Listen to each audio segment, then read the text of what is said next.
Hello प्यारे बच्चों, तो आज हम स्टार्ट करने वाले हैं सेकंड टॉपिक। पहले हमने इससे पढ़ा है इंटरनेशनल ऑर्गेनाइजेशंस के बारे में और उसके बाद आज हम पढ़ने वाले हैं नेशनल ऑर्गेनाइजेशंस। तो मैंने आपको बताया था कि जितनी भी हमारी इंटरनेशनल ऑर्गेनाइजेशन है वो सारी यूएन के अंदर आती हैं। उसके बाद हम आज देखेंगे इंडिया के अंदर जो हमारे कंट्री में जितनी भी नेशनल ऑर्गेनाइजेशंस चल रही है जो कि डिफरेंट फील्ड्स में काम करती है वो किस तरीके से काम कर रही है, कैसे उनका फंक्शनिंग होता है, वो सब कुछ। ठीक है, ये भी हमारे लिए बहुत इंपॉर्टेंट है क्योंकि इससे पहले हमने जो इंटरनेशनल ऑर्गेनाइजेशन पढ़ा है उसमें हमने देखा कि वर्ल्ड की सारी कंट्रीज़ को किस तरीके से डेवलपमेंट में या फिर स्टडीज़ से related, educational, child health, women health, हर चीज़ में, सिक्योरिटी में किस तरीके से नेशनल ऑर्गेनाइजेशंस हेल्प करती हैं।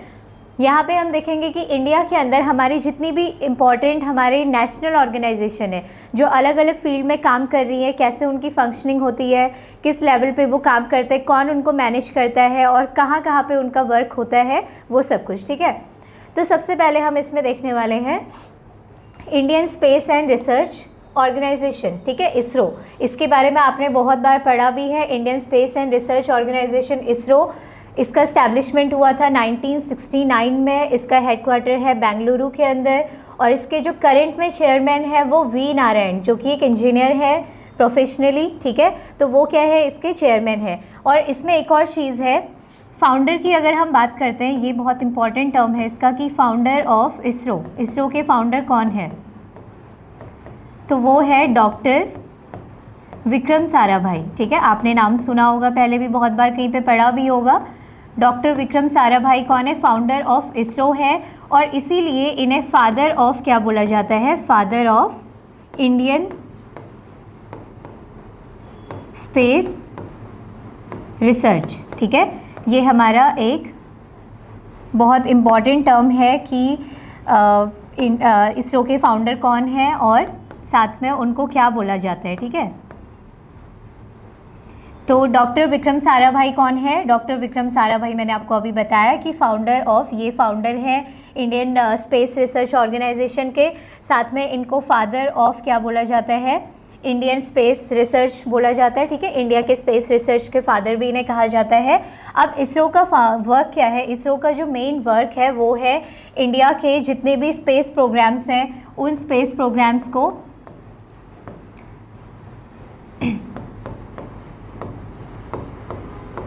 ठीक है, इंडिया के स्पेस प्रोग्राम्स को मेंटेन करने का काम, जितना भी यहाँ पे हमारा टेलीविज़न से रिलेटेड वर्क होता है वो सब कुछ को भी कौन हैंडल करता है, हमारा स्पेस रिसर्च ऑर्गेनाइजेशन ही हैंडल करेगा। और जितने भी हमारे एयरक्राफ्ट्स हैं, इंडियन एयरक्राफ्ट, सैटेलाइट्स,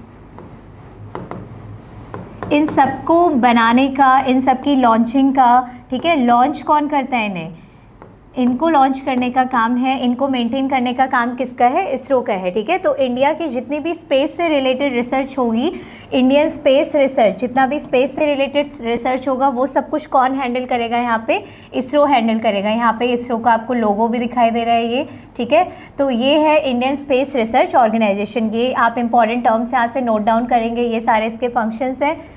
नेक्स्ट उसके बाद हम देखते हैं सेकंड ऑर्गेनाइजेशन इंडियन जो है वो reserve bank of India, RBI जिसको हम शॉर्ट में बोल रहे हैं। ठीक है, रिजर्व बैंक ऑफ इंडिया को banks of all bank, India के जितने भी बैंक हैं उन सब का बैंक बोला जाता है। ठीक है, तो इसको हम क्या कह सकते हैं कि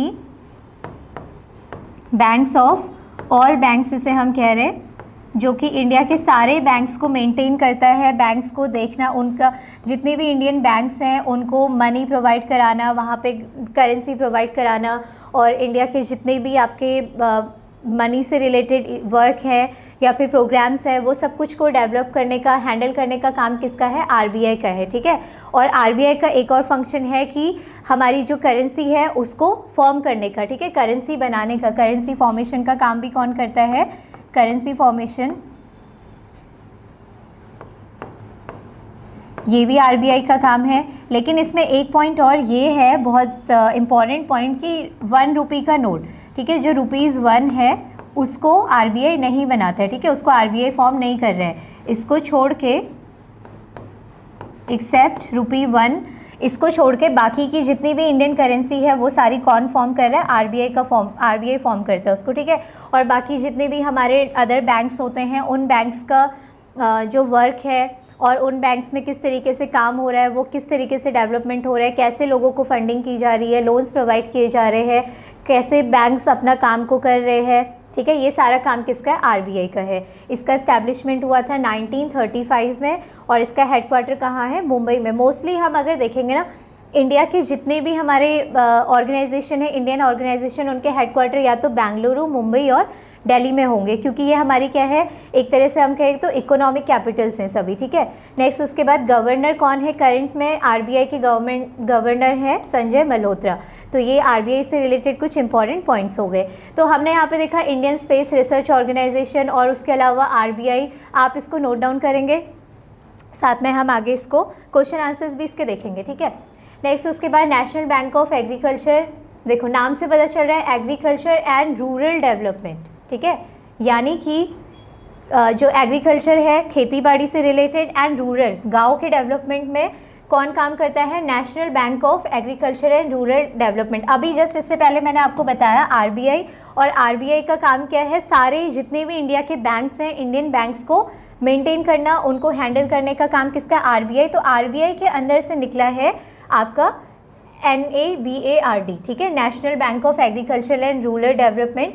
ये आरबीआई के अंदर से निकला हुआ आपका क्या है, एक बैंक है जो कि रूरल डेवलपमेंट में हेल्प करता है, ठीक है। गांव से रिलेटेड जितने भी, गांव के अंदर जितने भी आपके क्या चल रहे हैं, रूरल एरियाज़ में चलने वाले बैंक्स हैं, उनको मेंटेन करना, उनके डेवलपमेंट में हेल्प करने का काम किसका है, NABARD का, ठीक है। इसका इस्टेब्लिशमेंट हुआ था 1982 में और इसका हेडक्वार्टर है मुंबई के अंदर, और इसके करंट चेयरमैन है मिस्टर सांजी केवी, ठीक है। तो इसका मेन फंक्शन क्या है, rural development, rural area development programmes को चलाने का, ठीक है। और दूसरा इसका मेन फंक्शन अगर हम देखें तो दूसरा मेन फंक्शन है इसका कि गुड क्वालिटी में, अच्छी क्वालिटी का सीड्स और फर्टिलाइजर्स प्रोवाइड करना, उसके डेवलपमेंट में सीड्स एंड फर्टिलाइजर्स, जो कि क्या है, क्रॉप प्रोडक्शन में हेल्प करता है ना। तो रूरल एरिया में सबसे मेन क्या है, एग्रीकल्चर डेवलपमेंट कब होगा, जब गुड क्वालिटी में सीड्स और फर्टिलाइजर्स प्रेजेंट होंगे, तो उसके डेवलपमेंट में भी ये हेल्प करता है। एक गुड अमाउंट में क्या, लोन प्रोवाइड करना, ठीक है, लोन प्रोवाइड करना किसको, फार्मर्स को, टू फार्मर्स, ठीक है। तो इस तरीके से ये सारे मेन फंक्शंस किसके हैं, NABARD के हैं, जो कि रूरल एरियाज़ में बैंक्स के फॉर्म में काम करता है। रूरल एरिया के जितने भी बैंक होते हैं उनको डेवलप करने का, उनके मेंटेनेंस का काम किसका है, इसका, ठीक है। ये क्लियर हो गया हमें यहाँ से। तो सेकंड हम यहाँ पे देखते हैं, नेक्स्ट उसके बाद है नीति आयोग, ठीक है। नीति आयोग में नीति का फुल फॉर्म है यहाँ पे नेशनल इंस्टीट्यूट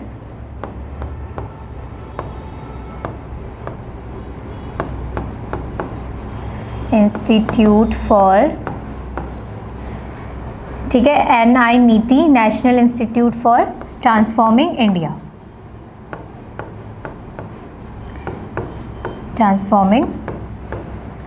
इंडिया, और पीछे से हो गया आयोग, ठीक है। ये हो गया हमारा नीति का फुल फॉर्म, जो यहाँ पे आपका NITI है, इसका फुल फॉर्म क्या है, national institute for transforming India. तो हमें यहाँ से नाम से ही पता चल रहा है कि एक ऐसा इंस्टीट्यूट जो कि इंडिया को ट्रांसफॉर्म करने के लिए बहुत सारी डिफरेंट पॉलिसीज़ का फॉर्मेशन करता है, जिसे हम बोलते हैं नीति आयोग, यानी कि national institute for transforming India. यहाँ पे भी लिखा हुआ है, आप देख सकते हैं, और ये इसका क्या है, लोगो है, ठीक है। ये नीति आयोग का लोगो हो गया। तो इसका इस्टेब्लिशमेंट हुआ था 2015 में। 2015 से पहले की अगर हम बात करते हैं तो उससे पहले ये किस नाम से था, प्लानिंग कमीशन। 1950 में इसकी शुरुआत हुई थी, प्लानिंग कमीशन की 1950 में, और उस तब से लेके 2014 तक ये किस नाम से चलता था, प्लानिंग कमीशन। और जितना भी इंडिया के डेवलपमेंट में और इकोनॉमिकल ग्रोथ या फिर किसी भी तरीके से यहाँ पे पॉलिसीज़ का डेवलपमेंट अगर हो रहा है, पॉलिसीज़ फॉर्म की जा रही है, पॉलिसी मेकिंग हो रही है, तो वो सब किसके अंदर होती थी, प्लानिंग कमीशन। नाम से पता चल रहा है प्लानिंग कमीशन एक ऐसा कमीशन जो कि डेवलपमेंट के लिए कुछ ना कुछ वहाँ पे प्लान हो रहे हैं, ठीक है। उसको रिप्लेस किया नीति आयोग ने, जो कि ट्रांसफॉर्मिंग इंडिया के नाम से यहाँ पे जाना जा रहा है। इसका डेवलपमेंट, इसका एस्टैब्लिशमेंट 2015 में हुआ है, ठीक है। इसका जो हेडक्वार्टर है वो न्यू दिल्ली के अंदर है और इसके जो चेयरमैन होते हैं वो होते हैं प्राइम मिनिस्टर। जो भी कंट्री के प्राइम मिनिस्टर होंगे वो क्या होंगे, नीति आयोग के भी चेयरमैन होंगे। करंट में नरेंद्र मोदी, आपको पता है वो हमारे प्राइम मिनिस्टर हैं कंट्री के, तो वो क्या है, नीति आयोग के भी चेयरमैन है, ठीक है। उसके अलावा बाकी के जितने भी उसके अंडर काम करने वाले प्रेसिडेंट होंगे या फिर उसमें सुपरवाइजर्स होंगे, वो सबको कौन हायर करते हैं, चेयरमैन यानी कि प्राइम मिनिस्टर उनको चूज़ करेंगे, ठीक है। अब नीति आयोग का काम क्या है, पॉलिसी मेकिंग में सबसे मेन इसका जो फंक्शन है, अगर हम नीति आयोग की बात करें तो सबसे मेन फंक्शन इसका क्या है, policy making. Long term policy making भी हम इसे कह सकते हैं। लॉन्ग टर्म का मतलब है कि एक आने वाले फ्यूचर में किस तरीके से कंट्री को डेवलप कराया जा सकता है, ऐसी कौन कौन सी पॉलिसीज़ है जो वर्क कर सकती हैं, किससे हमारी कंट्री की इकोनॉमिकल, एजुकेशनल, सोशल हर तरीके की ग्रोथ हो सकती है, वो सारा काम कौन करता है, पॉलिसी मेकिंग जहाँ पे हो रही है, यानी कि हमारा नीति आयोग इसका फंक्शन करेगा, ठीक है। नेक्स्ट इसके बाद हम देखते हैं नेशनल ऑर्गेनाइजेशन हमारी सेबी, ठीक है। सेबी इसको हम शॉर्ट में बोल रहे हैं SEBI, security and exchange board of India. Security and exchange board of India ये एक ऐसा ऑर्गेनाइजेशन है इंडिया का जो कि किस में काम करता है, अगर हम बात करते हैं स्टॉक मार्केट की, ठीक है, आपने नाम सुना है स्टॉक मार्केट, ठीक है। तो जितना भी हमारा स्टॉक मार्केट है या फिर बिजनेस है, वो सब चीज़ का जो डेवलपमेंट है, वहाँ पे जो सिक्योरिटी काउंसिल है उनकी जो सिक्योरिटी का काम है, जो वहाँ पे अपनी फंडिंग कर रहे हैं या फिर पैसा लगा रहे हैं लोग, ठीक है, वो सब कुछ को स्टॉक मार्केट के अंदर की जो सिक्योरिटी है, डेवलपमेंट है, मेंटेनेंस है, वो सब कुछ कौन देखता है, सेबी देखता है, ठीक है। यानी कि security exchange and exchange board of India, इसका एस्टैब्लिशमेंट हुआ था 1988 में, ठीक है। और इसका हेडक्वार्टर कहाँ प्रेजेंट है, मुंबई में। और इसके जो करंट में चेयरमैन है वो है Tuhin Kanta Pandey. Tuhin Kanta Pandey is the current chairman of security exchange board of India, यानी कि सेबी के करंट चेयरमैन, ठीक है। नेक्स्ट हम देखते हैं नेशनल डिफेंस एकेडमी। अब ये तो आप सबको बहुत अच्छे से पता होगा, और अभी यहाँ पे जितने लोग भी वीडियो देख रहे हैं, जो भी बच्चे सैनिक स्कूल की प्रिपरेशन कर रहे हैं, RMS की प्रिपरेशन कर रहे हैं, उन सबका कहीं ना कहीं सपना है NDA में जाने का, ठीक है। तो आपको इसके बारे में बहुत अच्छे से पहले से भी पता होगा, और अभी हम थोड़ा देखते हैं। तो इसका इस्टेब्लिशमेंट हुआ है 1954 में, और इसके हेडक्वार्टर कहाँ प्रेजेंट है, इसका हेडक्वार्टर है पुणे, महाराष्ट्र के अंदर, ठीक है। कमांडेंट इसके कौन है, वाइस एडमायरल गुरचरण सिंह, ठीक है, वाइस एडमायरल गुरचरण सिंह, जो कि इंडियन एयरफोर्स से बिलोंग करते हैं, ठीक है। तो वो कौन है, हमारे अभी NDA के कमांडेंट है, ठीक है, कमांडेंट चीफ है। अब हम यहाँ पे देखते हैं कि NDA होता क्या है। नेशनल डिफेंस एकेडमी, जैसे हमने बोला, यहाँ पे 12th क्लास के बाद से ही जो बच्चे होते हैं वो NDA के अंदर अगर उनका सिलेक्शन हो रहा है तो वो क्या, उनकी ट्रेनिंग होती है, ठीक है, उनकी ट्रेनिंग होगी NDA के अंदर नेशनल डिफेंस एकेडमी में, और उसके बाद फिर वो ट्रेन होके अलग अलग कैटेगरीज़ में, इंडियन आर्म फोर्स में, ठीक है, और इंडियन एयरफोर्स के अंदर और इंडियन नेवी के अंदर उनका क्या होता है, सिलेक्शन होता है एज अ ऑफिसर रैंक में, वो वहाँ पे क्या होंगे, लिए जाएंगे, उनका सिलेक्शन वहाँ पे होगा, ठीक है, ऑफिसर रैंक में वो वहाँ पे जाएंगे। और ये इसका क्या है, NDA आपका क्या है, एक बहुत बड़ी ऑर्गेनाइजेशन है, बहुत बड़ा हमारा डिफेंस एकेडमी है इंडिया का, जो कि हमारे तीनों ही आर्म फोर्सेस में ऑफिसर रैंक पे कैडेट्स को क्या करता है, लेता है, ठीक है। तो इसके बारे में आपको इतना पता है। इसका एस्टैब्लिशमेंट ईयर हमें याद रखना है, पुणे महाराष्ट्र के अंदर, ठीक है। नेक्स्ट उसके बाद हम देखते हैं, अगला हमारा है Tata institute of fundamental research. Tata institute of fundamental research जो है इंडिया का सबसे अच्छी और सबसे हाईएस्ट रिसर्च सेंटर हम इसको कह सकते हैं, ठीक है, हाईएस्ट रिसर्च सेंटर है ये इंडिया का, Tata institute of fundamental research, जिसका एस्टैब्लिशमेंट हुआ है 1945 में। इसका हेडक्वार्टर है मुंबई के अंदर, और इसके जो चेयरमैन है अभी प्रोफेसर जयराम एन चेंगलूर, ठीक है, जयराम एन चेंगलूर इसके क्या है, अभी करंट में चेयरमैन है। तो ये इसका जो फंक्शन है, Tata institute of fundamental research, इसका फंक्शन क्या है कि इंडिया में जितनी भी रिसर्च हो रही है, रिसर्च बेस्ड स्टडीज़ जो हो रही हैं उनको मेंटेन करना, ठीक है, बेस्ड स्टडीज़ को मेंटेन कराना, और साथ में जितनी भी रिसर्च डेवलपमेंट प्रोग्राम्स चल रहे हैं, रिसर्च डेवलपमेंट प्रोग्राम्स,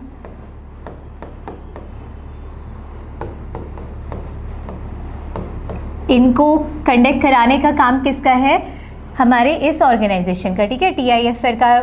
TIFR का जो मेन मोटो है या फिर उसका फंक्शन है वो क्या है? रिसर्च बेस्ड स्टडीज़ को मेंटेन करना, डेवलपमेंट प्रोग्राम्स को चलाना, और इंडिया के अंदर जितनी भी रिसर्च स्टडीज़ हो रही हैं उन्हें कंडक्ट कराने का काम टाटा इंस्टीट्यूट का है, ठीक है। क्लियर हो गया इतना? नेक्स्ट हम यहाँ पे देखेंगे national human right commission, NHRC, national human right commission. Human right क्या होते हैं कि जो हमारे ह्यूमंस के बेसिक राइट्स यानी कि जैसे हमारी लायबिलिटी होगी, लाइफ को लेके हम कैसे किस तरीके से हम अपनी लाइफ को स्पेंड कर रहे हैं, हमें हमारी जो नीड्स हैं, ह्यूमंस के जो बेसिक राइट्स हैं, आप सोसाइटी के अंदर किस तरीके से रहते हैं, उठते हैं, बैठते हैं, आप क्या काम करते हैं, आपका किस तरीके का काम है, वो सारे राइट्स आपके NHRC क्या करती है? उसको मेंटेन करती है, उसको रिजॉल्व करने का, उसको देखने का काम किसका है? नेशनल ह्यूमन राइट कमीशन का है, ठीक है। अगर आपके कोई भी ह्यूमन राइट्स होते हैं, हमारे जो बेसिक ह्यूमन राइट्स है, अगर उनको कोई ब्रीच कर रहा है, किसी भी तरीके से आपके ह्यूमन राइट्स आपसे छीने जा रहे हैं, तो आप क्या कर सकते हैं? इस ऑर्गेनाइजेशन की हेल्प ले सकते हैं, ठीक है। इसका इस्टेब्लिशमेंट हुआ है 1993 में और इसका हेडक्वार्टर है न्यू दिल्ली के अंदर। चेयरमैन इसके जस्टिस वी रामासुब्रमण्यम, ठीक है। जस्टिस वी रामासुब्रमण्यम जज है सुप्रीम कोर्ट के। तो नेशनल ह्यूमन राइट्स जो कमीशन है उसके वो करंट में चेयरमैन है, ठीक है। ये हमारा ऑर्गेनाइजेशन इस तरीके से काम करेगा। और यहाँ पे आपको दिख भी रहा है कि इसका लोगो है जिसमें लिखा हुआ है सर्वे भवन्तु सुखिनः, यानी कि सभी लोग सुखी से रहे, सुख से रहे, ये इसका मोटो भी है, ठीक है।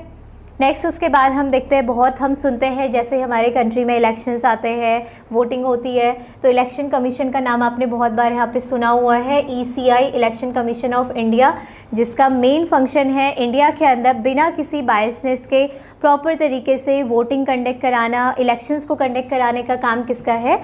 ECI का है, ठीक है। इसका इस्टेब्लिशमेंट हुआ था 1950 में। इसका हेडक्वार्टर न्यू दिल्ली के अंदर, चेयरमैन इसके Gyanesh Kumar.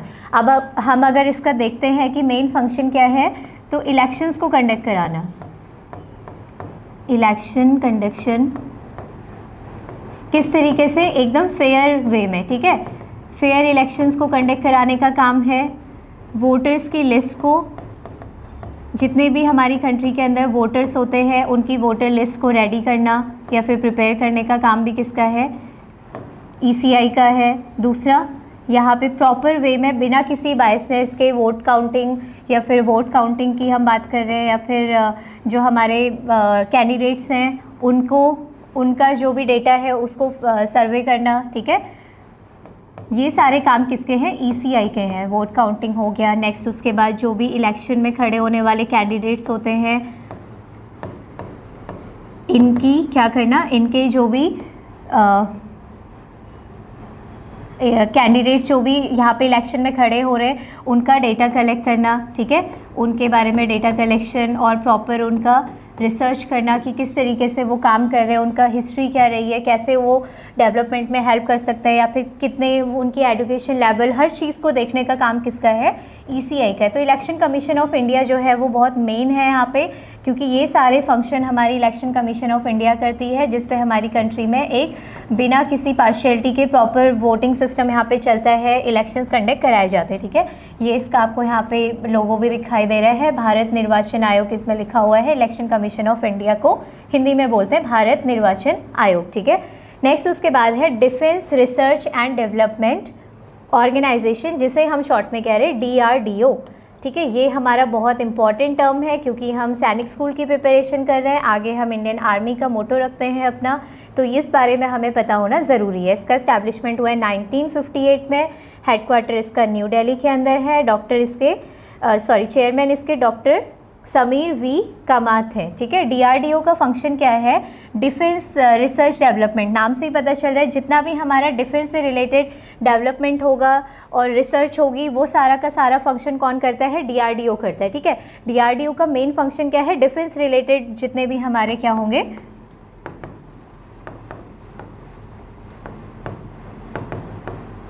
Defence related functions कौन करेगा? हमारा डिफेंस को इंडियन आर्मी, इंडियन नेवी और इंडियन एयरफोर्स, हमारी तीनों आर्म फोर्सेस में किस तरीके से वहाँ पे कब कैसे हमें क्या चाहिए। अगर आपको एयरक्राफ्ट्स को देखना है, एयरक्राफ्ट्स की मेंटेनेंस का काम है, या फिर जिस तरीके से भी हमारी कंट्री में डिफेंस को हमें और पावरफुल बनाना है, डिफेंस सिस्टम हमारा पावरफुल होना चाहिए, वो सारा का सारा किसका फंक्शन होगा, DRDO का फंक्शन होगा। ठीक है, इतना क्लियर हो गया।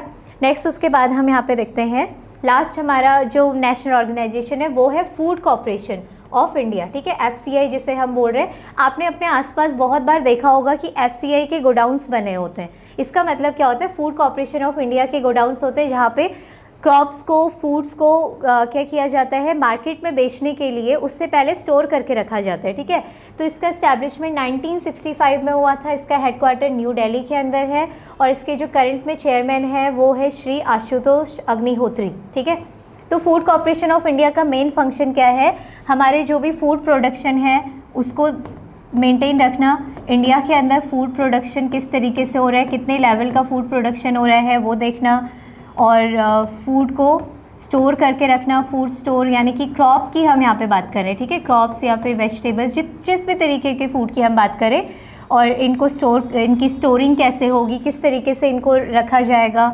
और मार्केट प्राइस पे या फिर फार्मर से उसको सही रेट पे ख़रीद के मंडी तक लेके जाना। ठीक है, तो इसकी जो भी सेलिंग होगी और किस तरीके से सेल किया जाएगा, ये सब कुछ का काम कौन देखता है, FCI का फंक्शन है कि जो इंडिया के अंदर फार्मिंग प्रोडक्शन हो रहा है, फार्मर्स जो मेंटेन कर रहे हैं अपने तरीके से फूड प्रोडक्शन कर रहे हैं, उससे उनको कितना फ़ायदा होगा और किस लेवल का फूड प्रोडक्शन इंडिया के अंदर हो रहा है, उसकी क्वालिटी चेक। हाँ, एक इम्पॉर्टेंट टर्म और आता है यहाँ पे, क्वालिटी चेक करना, फूड की क्वालिटी चेकिंग। ठीक है, ऑफ फूड। ठीक है, ये सारा का सारा फंक्शन किसका है, हमारे FCI का है। तो ये इंडिया का क्या हो गया, फूड प्रोडक्शन जो है वो किस तरीके से होगा और कैसे उसकी मेंटेनेंस की जाएगी, ये काम FCI का हो गया, फूड कॉर्पोरेशन ऑफ इंडिया का। ठीक है, तो ये हमारी कुछ इंपॉर्टेंट यहाँ पे नेशनल ऑर्गेनाइजेशंस थी, आपको बहुत अच्छे से क्लियर हो गई होंगी। सारे हमने अभी यहाँ पे देखे, तो इलेक्शन कमीशन ऑफ इंडिया हो गया, defence research and development organisation DRDO है। सारे इंपॉर्टेंट टर्म्स आप किसके नोट डाउन कर लेंगे। Tata institute of fundamental research हमने देखा, नेशनल ह्यूमन राइट कमीशन हमने यहाँ पे देखा, उसके बाद security exchange board of India है, नेशनल डिफेंस एकेडमी है, फिर आपका NABARD हमने देखा जो कि हमारा RBI से निकला हुआ एक ब्रांच है, उसकी हम कह सकते हैं। नीति आयोग के बारे में हमने पढ़ा, और इंडियन स्पेस रिसर्च ऑर्गेनाइजेशन हमने यहाँ पे देखा, रिजर्व बैंक ऑफ इंडिया हमने देखा। तो ये सारे हमारे क्या है, कुछ इंपॉर्टेंट हमने नेशनल ऑर्गेनाइजेशंस के बारे में पढ़ा। इससे पहले हमने कुछ इंटरनेशनल ऑर्गेनाइजेशंस के बारे में पढ़ा था। इसके बाद हम देखेंगे इससे रिलेटेड जो एग्जाम में क्वेश्चन पूछे जाते हैं इससे और इंटरनेशनल ऑर्गेनाइजेशन से, वो हम अगले वीडियो में डिस्कस करते हैं। ठीक है, तो अभी के लिए आप इसे प्रिपेयर करेंगे, मिलते हैं आगे।